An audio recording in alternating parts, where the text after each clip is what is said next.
अगर मुफ्ती सलमान अज़हरी साहब का आज का ये बयान आपने ना सुना तो मानो कुछ नहीं सुना। बेशक वीडियो लंबा हो सकता है मेरे अजीज़, लेकिन शुरू के 5 से 10 मिनट हमारे साथ बने रहना, इंशाअल्लाह बहुत कुछ समझ जाओगे।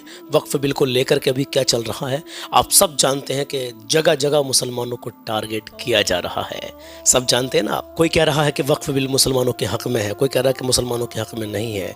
मुफ्ती साहब के इस बयान को सुन लीजिए, इंशाअल्लाह मुझे उम्मीद है कि इस बयान को सुनने के बाद में बहुत कुछ आपको हासिल हो जाएगा, आपकी ज़िंदगी में बाहर आएंगे। और वक्फ बिल को लेकर के जो मामला भी चल रहा है उसके मद्देनज़र मुफ्ती साहब ने क्या कहा है, एक नज़र इसको देख लीजिए और ज़िंदगी के सांचे में इस बयान को उतार लेना मेरे अज़ीज़।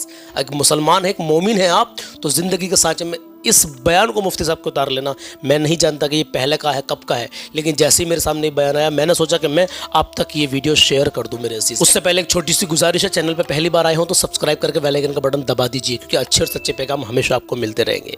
मैं एक बात आपसे और कहना चाहता हूँ, जो लोग हमें रोज़ाना देखते हैं, जानते हैं, पहचानते हैं, ये हमारी कंपनी का तलबीना मेरे अजीज़। अगर आपने बुक कर दिया है, अभी तक नहीं पहुँचा है आपके पास, अभी तक नहीं पहुँचा है, तो इस नंबर पर सिर्फ व्हाट्सअप मैसेज करिए। व्हाट्सअप मैसेज करके आपको रिप्लाई मिलेगा इंशाल्लाह ताला। कॉल भी कर सकते हैं व्हाट्सअप पर, पूछ सकते हैं कि भाई हमारा तलबीना कहाँ पहुँचा है, ठीक है। और जिन्होंने बुक अभी तक नहीं किया है या दोबारा दूसरा हिस्सा लेना चाहते हैं तो आप इस नंबर पर डायरेक्ट कॉल करें, मौलाना अकरम बोलेंगे इंशाल्लाह ताला, और वो आपके तलबीना को बुक कर देंगे। इसके बेशुमार फायदे हैं, जो लोग हमें रोजाना देखते हैं वो समझ जाएंगे। जो नए आए होंगे उनसे बता दें कि ये काजू बादाम पिस्ता खजूर और जौ से मिलाकर बना है, 100% ऑर्गेनिक है। ज़ियाबी तलबीना हमारी खुद की कंपनी है ज़ियाबी। आप अल्हम्दुलिल्लाह इसको एक बार बुक करा लीजिए। एक बड़ा शानदार ऑफर भी चल रहा है, जो लोग नहीं जानते उनको बता देना चाहता हूं। 4 पैकेट अगर आप खरीदते हैं तो 4 पैकेट खरीदने पर आपको उम्रे का फ्री उम्रे का मौका भी मिल सकता है। 2000 कस्टमरों के लिए ये ऑफर है शुरू के। अभी तकरीबन 1400 के आसपास कस्टमर हो चुके हैं इंशाल्लाह ताला, बाकी काउंटिंग करेंगे तो बता देंगे। तो अभी नीचे दिए गए नंबर पर कॉल करें और 4 पैकेट खरीदें, ऑफर में अपना नाम लिखवाएं। 2000 पर्ची बनेगी। आप 2000 लोगों शुरू के तो 2000 कस्टमर है, 2000 पर्चियों में से 2 पर्ची उठाई जाएंगी। जिसका भी उस पर नाम आ जाएगा 2 पर्चियों में, उनको फ्री उम्रे का टिकट मिलेगा। ये सिर्फ कंपनी की तरफ से ऑफर है। 2000 में से 2 खुश नसीब, पता नहीं आप में से कोई भी हो सकता है, वो अल्लाह बेहतर जानता है। और आपको तलबीना तो मिल ही रहा है, इस पर डिस्काउंट भी मिल रहा है आपको अगर ऑफर में लेंगे तो। आप आपके घर तक पहुंचने का डिलीवरी चार्ज फ्री है। चलिए बात लंबी हो जाएगी, पहले मुफ्ती सलमान अज़हरी साहब का इस बयान को देखते हैं कि वक्फ बिल को लेकर के क्या कहा है। और भी बहुत कुछ नसीहत की है हजरत ने मेरे अजीज। आज की वीडियो लेट आई थी, उसके लिए माजरत चाहते हैं। चलिए देखिए, उसके बाद में कलाम भी सुन के जाना। कलाम बहुत प्यारा है, आज का ईमान ताज़ा हो जाएगा। अब डायरेक्टली इस बयान को सुनिए, उसके बाद में आप कलाम भी सुन के जाना। अल्लाह के नबी सल्लल्लाहु अलैहि वसल्लम इरशाद फरमाते हैं, हदीस पाक आप पहली सुन लीजिए आज, कि जो शख्स 12 बरस तक अजान देता है उसके लिए जन्नत वाजिब हो जाती है, और उसके लिए रोजाना अजान के बदले 60 नेकियां लिखी जाती हैं, और हर इकामत के बदले 30 नेकियां लिखी जाती हैं। 12 बरस तक जो अजान देता है, अजान देने का शौक पैदा कीजिए मेरे अजीज। अपने माँ बाप की इज्जत करें, कभी किसी का दिल न दुखाएं, अपना हुस्न अखलाक अच्छा बना कर रखें। शायद कुछ लोग सोच रहे होंगे कि यार बातें करे जा रहे हैं, बातें तो काम की कर रहे हैं भाई, नबी की हदीस बताइए आपको। चलिए मुफ्ती साहब का बयान सुनिए, और बयान के फौरन बाद में इंशाल्लाह हम कलाम शुरू कर देंगे। आज 8 अप्रैल है मेरे अजीज, चांद की 9 तारीख हो चुकी है, 9 शव्वाल। देखिए मुफ्ती सलमान अज़हरी ने क्या कहा है। मस्जिदों को लेकर, कभी खानकाहों को लेकर, कभी बुजुर्गों के नाम को लेकर, अब हमारे वक्फ की जायदाद को लेकर, ये सारे जो मामलात हैं ये अचानक आने वाली चीजें नहीं है। अल्लाह के नबी सल्लल्लाहु अलैहि वसल्लम ने 1000 साल बाद पैदा होने वाली चीजों को पहले से बताया था कि नहीं?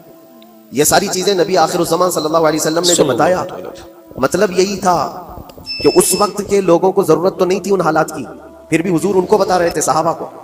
आज जो चीजें पैदा होने वाली हैं वो रसूल पाक को पता था, 1000 साल बाद होने वाली चीजें हैं, लेकिन उस वक्त के सहाबा को ये बातें क्यों बताई जा रही थी? उनके हालात तो उस वक्त के नहीं थे वैसे। उसके बावजूद नबी पाक सल्लल्लाहु अलैहि वसल्लम ने उनको 1000 साल बाद होने वाली चीजों की बातें इसलिए बताई कि ये दीन इस्लाम फ्यूचर प्लानिंग के लिए कितना एक्टिव है, ये समझो आगे के लिए। इसलिए बताया गया कि सहाबा अपनी औलाद को, और वो अपनी औलाद को, वो अपनी औलाद को ये बात मुंतकिल करते जाएं, और आने वाले हादसों से पहले से जहन प्रिपेयर रहे, तैयार रहे। दज्जाल के फितने का जिक्र कितनी मर्तबा हदीस पाक में आया। उम्मत को नबी पाक सल्लल्लाहु अलैहि वसल्लम ने यूं ही नहीं छोड़ दिया। दज्जाल का फितना आएगा, याजूज माजूज का फितना आएगा, ये सारी चीजें बताई गई कि नहीं, हर मुसलमान तकरीबन जानता है आखिर जमाने में बहुत बड़ा फितना दज्जाल की सूरत में जाहिर होगा। तो ये बातें इतने 100 सालों से चल रही है कि जहन तैयार है उस फितने को, कि अगर ऐसा फितना आया तो ईमान पर डटे रहना है, जमे रहना है। बेशक ये बात होती है आगे आने वाले हादसात से कौम को बाखबर रखना। बेशक आज जो हालात हैं, जब कभी कोई चीज लुट जाए तो सारे लोग सड़कों पर आ जाएंगे, या फिर किसी नशिस्तगाह पर बैठ करके रात भर मीटिंग करके चले जाएंगे। ये हादसे होने के बाद के जो हालात हैं, ये वही चीजें दर्शा रही हैं कि कुव्वत फिक्र अमल फना हो गई है। क़ियादत हमारे यहाँ मफकूद है, किसी एक कायद के तहत कोई सारी कौम आना नहीं चाहती। आप क्या समझते हैं कि जो हमारे साथ हालात पेश आ रहे हैं, कभी मस्जिदों को लेकर, कभी खानकाहों को लेकर, कभी बुजुर्गों के नाम को लेकर, अब हमारे वक्फ की जायदाद को लेकर, ये सारे जो मामलात हैं ये अचानक आने वाली चीजें नहीं है। भांप लिया गया है तुम्हारी पूरी तबीयत को, तुम्हारे मिजाज को, कि फिक्र अमल की कुव्वत इनकी खत्म हो चुकी है। इनको दो चंद चीजों में ही राजी किया जा सकता है। दुनिया ये समझ रही है जिसकी वजह से खिलवाड़ पर खिलवाड़ होते चले जा रहे हैं, और उनको ये भी पता है कि ये कुछ ना कर सकेंगे। मेरे अजीजों, आप ना उम्मीद और मायूस ना हो कि हमसे कुछ नहीं होगा। अल्लाह करीम चाहे तो एक बंदे से भी पूरी धरती पर जलजला ला सकता है। अल्लाह करीम की जात पर यकीन और तवक्कुल रखो। सरकार गरीब नवाज हिंदुस्तान आए थे तो बहुत बड़ी फौज लेकर नहीं आए थे, अल्लाह की जात पर भरोसा करके आए थे, और 90 लाख लोगों के दिलों में चिराग इस्लाम जला दिया। बेशक बेशक वो यकीन और तवक्कुल के साथ आए थे। आज लोगों के दिलों के अंदर जो मायूसी और नाउमीदी डाली जा रही है कि कुछ होगा नहीं, अभी कुछ करने से कुछ नहीं होगा, ये नाउमीदी और मायूसी तुम्हारी तबीयत में क्यों आई? क्या तुम्हारा रब तबारक व तआला की जात पर यकीन कमजोर हो गया? अल्लाह, अगर ये इस तरह की बीमारी आई है तो फिर बदर पढ़ लेना। जब रसूल पाक सल्लल्लाहु अलैहि वसल्लम के साथ वो सहाबा जा रहे थे, उनको अच्छी तरह पता था कि सामने आने वाली फौज कितनी ताकत लेकर आ रही है। 1000 लोग आ रहे हैं, हाथी घोड़े उनके पास, हथियार और असबाब उनके पास है, खाने पीने की मजे की सारी चीजें लेकर के आ रहे थे मक्का वाले। और इधर सहाबा नंगे पैर हैं, 313 के पास 4 घोड़े हैं, पैदल चले आ रहे हैं। छांव लेने के लिए कोई जगह तक नहीं है उनके पास। एक खजूर किसी के पास हो तो 10 लोग उस पर इत्तेफा कर लें।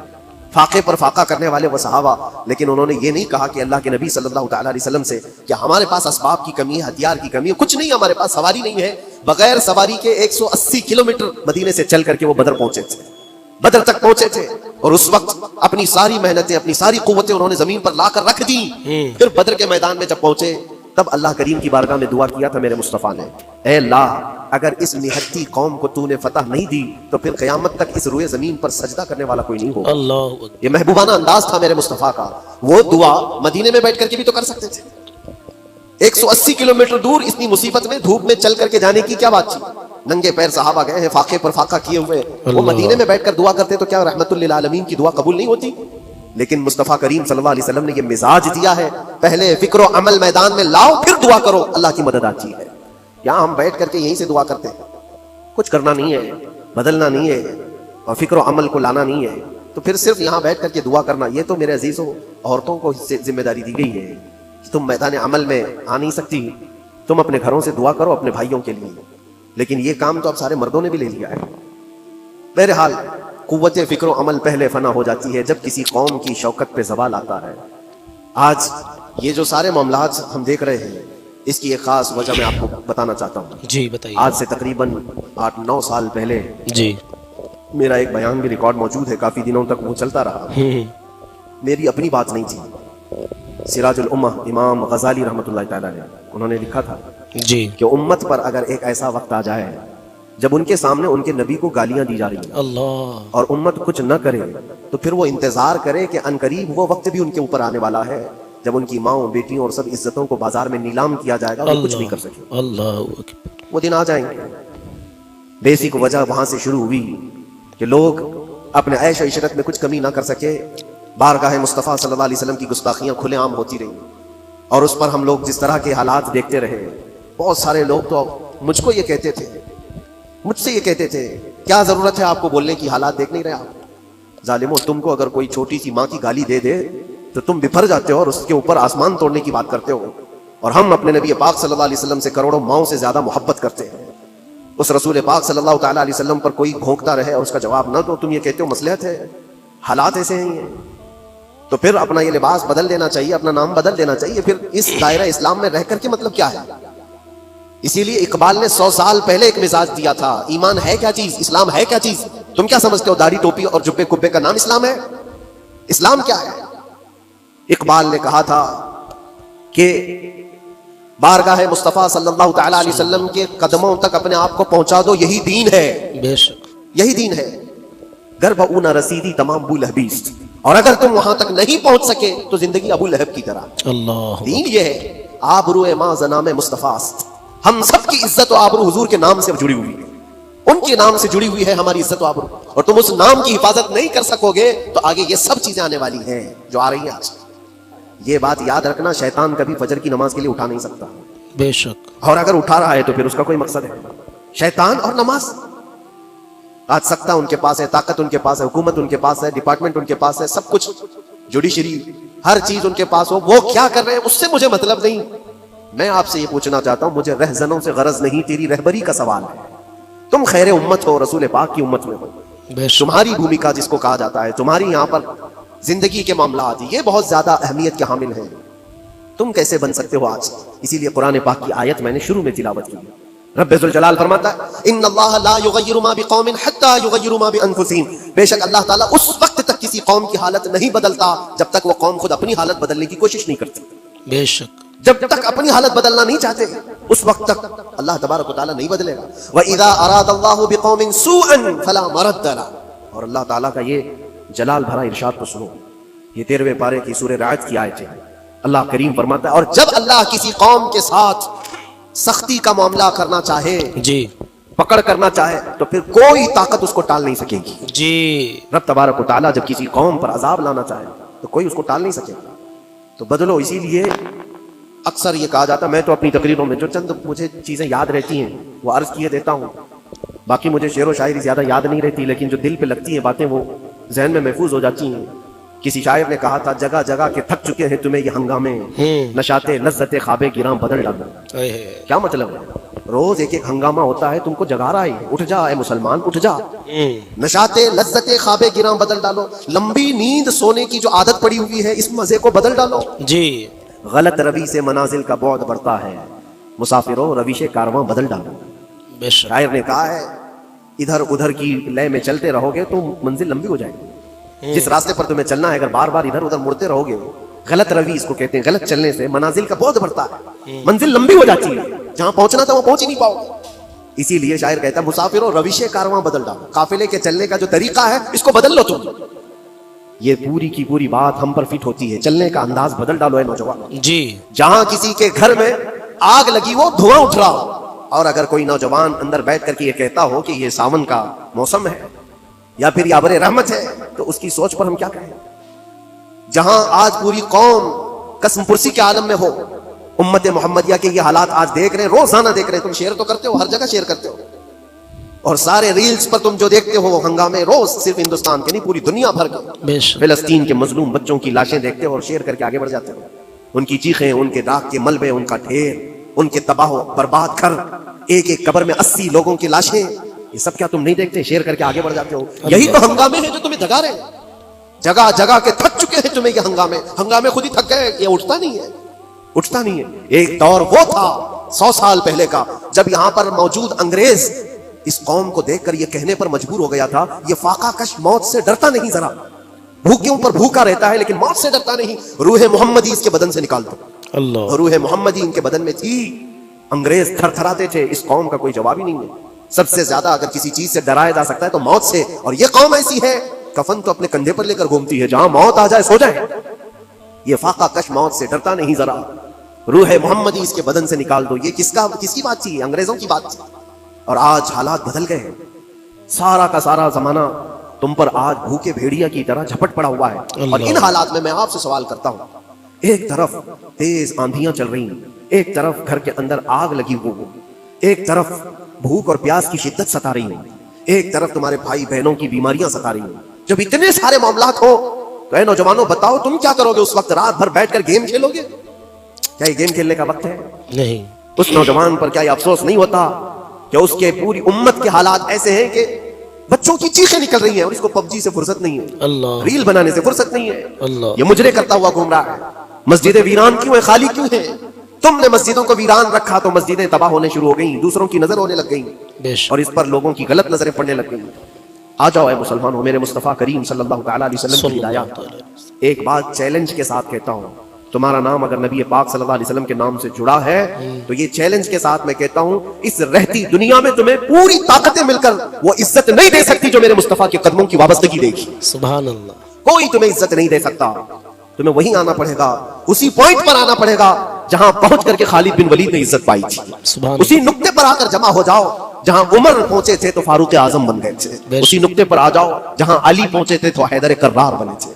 हर एक को इज्जत उसी बारगाह से मिली है और जो कुछ भी मामलात हो रहे हैं उसकी एक वजह यही है, नामूसे रिसालत पर तुमने हल्केपन का इजहार किया तो फिर हमारे सारे मसले दांव पे लग जाएंगे, सारे मसले। ये तो वक्फ है, अभी देखो आगे कल तुम्हारी अजाने निशाने पर हैं। तुम्हारी जमात की नमाजें निशाने पर है, तुम्हारी मस्जिदें भी निशाने पर है कि तुम अपने घरों पर भी जुमा पढ़ सकते हो, छतों पर भी नमाजें पढ़ सकते हो। ये सब मामला आएंगे। बुर्का, हिजाब, टोपी, दाढ़ी वैसे ही चल चुके हैं मसले, हर चीज निशाने पर है। अरे तुम्हारे खाने भी निशाने पर है, तुम क्या खाओगे क्या बचाओगे ये भी निशाने पर है। ये सारे मसाइल सिर्फ इसी बुनियाद पर है। कुव्वत फिक्र अमल पहले फना होती है जब किसी कौम की शौकत पे सवाल आता है। और ये एक बात ये भी मैं बता दूं, इकबाल ने सच कहा था, उनके जो हम गुलाम थे खल्क के पेशवा रहे, उनसे फिरे जहां फिरा फिर आई कमी वकार। पॉइंट जो कुछ भी हुआ है हमारी इज्जत और वकार में कमी का मसला उनसे फिर जाने की वजह से, नबी पाक से तुम दूर हुए, ये इज्जतों और वकारों में कमी है। अजीब सी बात नहीं है, ये दोगलापन नहीं है। मैं उन नौजवानों से पूछता हूँ, नबी पाक सल्लल्लाहु अलैहि वसल्लम से सच्ची मोहब्बत का इजहार करते हो? सुनो, हुजूर से अपनी जान से ज्यादा मोहब्बत की बात करते हो, लेकिन जब उनके अखलाक की बात की जाए तो तुम्हें अखलाक उनके पसंद नहीं है। हुजूर पाक का चेहरा नहीं पसंद है, हुजूर पाक के लिबास तुम्हें नहीं पसंद है, तो फिर कौन सी मोहब्बत की बात करते हो? अल्लाह के रसूल सल्लल्लाहु तआला अलैहि वसल्लम से तुम बेइंतहा मोहब्बत की बात करते हो। फिर वो मोहब्बत का तकाजा ये है कि तुम्हारी जाहिरी जिंदगी में भी तो नजर आए कुछ। बिल्कुल, मोहब्बत का तकाजा ये है। तुम शर्मा जाते हो, दुनिया क्या कहेगी मुझे, दुनिया क्या कहेगी, दकियानूसी कहेगी, फंडामेंटल कहेगी, पुराने जमाने का कहेगी। मैं चेहरे पर दाढ़ी रख लूं तो लोग मुझे पता नहीं क्या क्या कोसेंगे। तुमने दुनिया के लिए अपने आप को बदल लिया, ये नहीं सोचा कि ये वही दुनिया है जो 4 दिन के बाद मेरी दोस्ती को लात मारेगी और 4 दिन के बाद मुझे कब्र में रख करके मनो मट्टी पर दबा देगी, और मुझे जाना तो है, फिर कब्र में मुंह दिखाना है तो उसी मुस्तफा को दिखाना। बेशक जहां ये नहीं पहुंच सकते वहां रसूल पाक होंगे। महशर के मैदान में जहां कोई सहारा नहीं होगा उस वक्त रसूल पाक तुम्हारा हाथ पकड़ रहे होंगे और तुमने उनका ख्याल नहीं किया। आ जाओ उसी नुक्ते पर, उसी पॉइंट पर जहां हमारी कामयाबी मुज़मर है। मैं सिर्फ और सिर्फ अपने बयानों में यही चीज अर्ज करना चाहता हूं, मैं सिर्फ इतना चाहता हूं नौजवानों, जिसके नाम से तुम आबाद हो उस नाम के साथ सही मानों में जुड़ जाओ, क्योंकि कुरान का वादा है, वला तहिनु वला तहज़नु व अंतुमुल अअलौन इन कुंतुम मुमिनीन। घबराओ मत, परेशान मत हो, तुम सबसे ज्यादा बुलंद रहोगे। अगर अल्लाह ने फरमाया है तो ये 100% हक है। अल्लाह ने फरमाया है तुम सबसे ज्यादा बुलंद रहोगे, लेकिन आगे रब फरमाता है इन कुंतुम मुमिनीन, अगर तुम सच्चे ईमान वाले हो जाओ। और ईमान किसको कहते हैं? ला युमिनु अहदुकुम हत्ता अकूना अहब्बा इलैहि मिन वालिदिही व वलदिही वन नासी अजमईन। मेरे आका फरमाते हैं ईमान उस वक्त तक कंप्लीट नहीं होगा जब तक तुम अपने माँ बाप औलाद और सारी दुनिया से ज्यादा मुझसे मोहब्बत न करो। बेशक ये है। और आखिर में मैं यही कहूंगा, हर मसले का हल, सारे तमाम इश्यूज का खुलासा, इलाज एक ही चीज में है कि मोहम्मद से वफा होना है। तो हम तेरे हैं, ये जहां चीज है क्या, लौहो कलम तेरे। लोग इंतजार में हैं, बहुत सारे लोग पूछते भी हैं हमें क्या करना चाहिए, हमें क्या करना चाहिए। जुल्म पे जुल्म होता जा रहा है, जालिम अपने अंजाम पर जरूर पहुंचेंगे, क्योंकि कुरान में अल्लाह का वादा है, सयअलमुल्लज़ीना ज़लमू अय्य मुनक़लबिन यनक़लिबून। अनक़रीब जालिम ये देख लेगा कि अल्लाह उसको किस पलटी पर पलटाएगा, किस खाई में गिराएगा, उसे अंदाजा भी नहीं होगा, उसके बुने हुए जालों में वो खुद फंसेगा। जालिमों की एक लंबी तारीख है और उनको भी पढ़ना चाहिए जो आज जुल्म कर रहे हैं। लेकिन तुम्हारा किरदार क्या हो, इस सिलसिले में जो हमारे बच्चे या नौजवान सवाल करते हैं क्या करना चाहिए। पहले सबसे पहली चीज मैं ये कहता हूँ, जितना खो चुके हैं, जितने जा चुके हैं और जो अब बर्बाद हुआ है, इस चीज पर मंथन करना, इस चीज पर बैठकर मीटिंग करना, उससे पहले मैं चाहता हूं कि आगे होने वाले नुकसानात से पहले अपने आप को बदल लो। आगे जो बड़े हादसात आने वाले हैं, आगे जो बड़ी आंधियां आने वाली हैं, उससे पहले अपने दरवाजे ठीक कर लो, अपनी जिंदगियां सुधार लो। जो हो गया अभी, ये नुकसान तो बहुत बड़ा नुकसान है उम्मत का। जो कुछ भी हुआ है, मस्जिदें, माबदें, खानकाहें, मज़ारात, औलिया की जात, बुजुर्गों के नाम, कुरान, इस्लाम, दीन, ये सारी चीजों पर जो हमले हुए, लेकिन आगे चल करके तुम्हारे वजूद पर सवाल होगा, तुम्हारी नस्लों पर सवाल होगा, तुम्हारे इल्म दीन पर सवाल, तुम्हारी मेहराब पर, तुम्हारे मिंबर पर। कल को देखना ये आजादी भी खत्म कर ली जाएगी, मिंबर से कोई खुले आम बोल भी नहीं सकेगा। आज जो हम बयान कर रहे हैं, आगे चल करके देखना ये आवाजें भी बंद कर दी जाएंगी कि खुले आम कोई मौलवी बोल ना सके, जो हम चाहें वही बोले। मेरे अजीजों, उस वक्त के उन हादिसों से बचने के लिए मैं कहता हूं, अभी अपने आप को बदल लो, मुसाफिरों रविशे कारवां बदल डालो, उठो वगरना हश्र न होगा फिर कभी, दौड़ो के जमाना चाल अपनी चल गया। अल्लाह करीम हम सब की कुव्वत फिक्र। तो कुछ समझे मेरे अजीजों, अपने आप को बदल डालो, अल्लाह और उसके रसूल की मोहब्बत दिल में बसा लो, नबी की ये प्यारी सुन्नत चेहरे पे सजा लो, अपने माँ बाप की इज्जत कर लो, कभी किसी का दिल मत दुखाना, हमेशा अपना हुस्न और अखलाक अच्छा बना कर रखना। तो मुफ्ती साहब के बारे में और इस बयान के बारे में जो अपनी राय पेश करना चाहते हैं कमेंट बॉक्स में बता देना। आइए कलाम शुरू करते हैं। वही रब है जिस्म तुझको मतन करम बनाया, हमें भीख मांगने को तेरा रास्ता बताया। वही रब है जिसने तुझको मतन करम बनाया, हमें भीख मांगने को तेरा रास्ता रास्ता बताया, तुझे हम्द है खुदाया, तुझे हम्द है खुदाया, तुझे हम्द है खुदाया, तुझे हम्द है खुदाया। तुम ही हाकिमे बराया,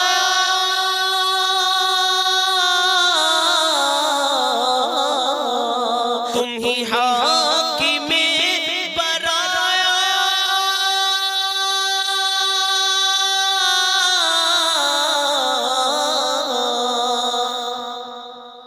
तुम ही हाकिमे बराया, तुम ही कासिमे अताया, तुम ही हाकिमे बराया, तुम ही कासिमे अताया, तुम ही दाफ़े बलाया, तुम ही शाफ़े खताया, कोई तुम सा कौन आया, कोई तुम सा कौन आया, कोई तुम सा कौन आया, कोई तुम सा कौन आया।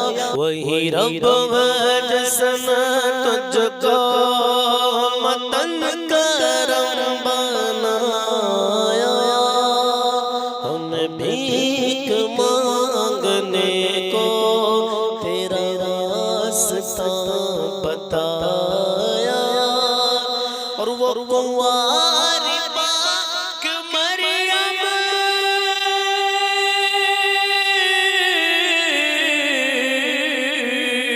वो कुंवारी पाक मरियम, वो नफ़ख्त फ़ीह का दम है, अजब निशान आज़म मगर आमिना का जाया, ये कोई समझ ना पाया, वही सबसे अफजल आया, वही सबसे अफजल आया, वही सबसे अफजल आया, वही सबसे अफजल आया। वही रब जिसने तुझको मतन करम बनाया, हमें भीख मांगने को तेरा रास्ता बताया। और यही बोले सिसरा वाले,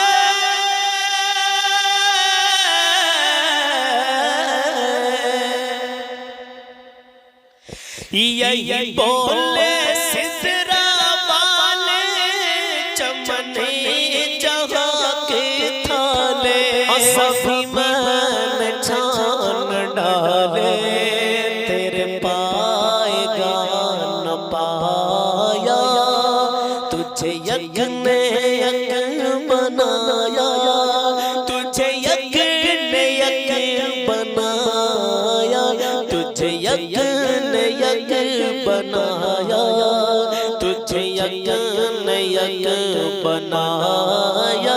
वही रब है जिसने तुझको हम तन करम बनाया, हमें भीख मांगने को तेरा आस्था बताया। अरे खुदा के बंदो,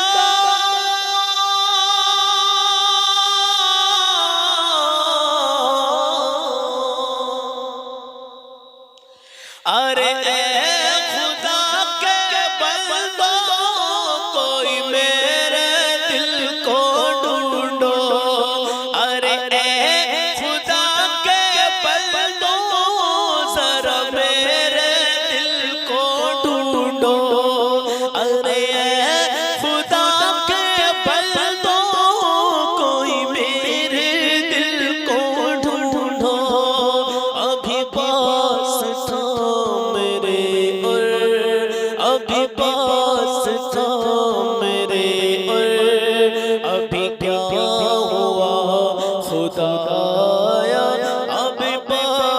था मेरे और अभी क्या हुआ खुदा ये कोई समझ ना पाया, न कोई गया ना आया, कोई गया ना आया, न कोई गया ना आया, न कोई गया ना आया, न कोई गया ना आया। अरे खुदा के बंदो कोई मेरे दिल को ढूंढो, अभी पास था मेरे और अभी क्या हुआ खुदाया। मक्ता सुने हम ए रज़ा तेरे दिल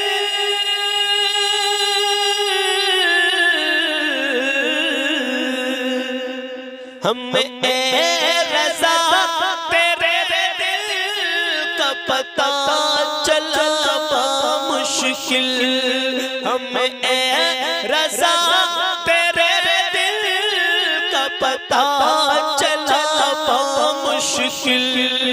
दर रोज़ा के मुक़ाबिल, दर रोज़ा के मुक़ाबिल वो हमें नज़र तो आया।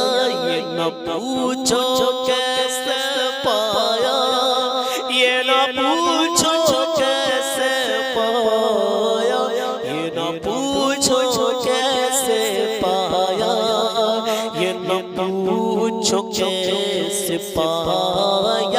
वही रब जिसने तुझको मतन करम बनाया,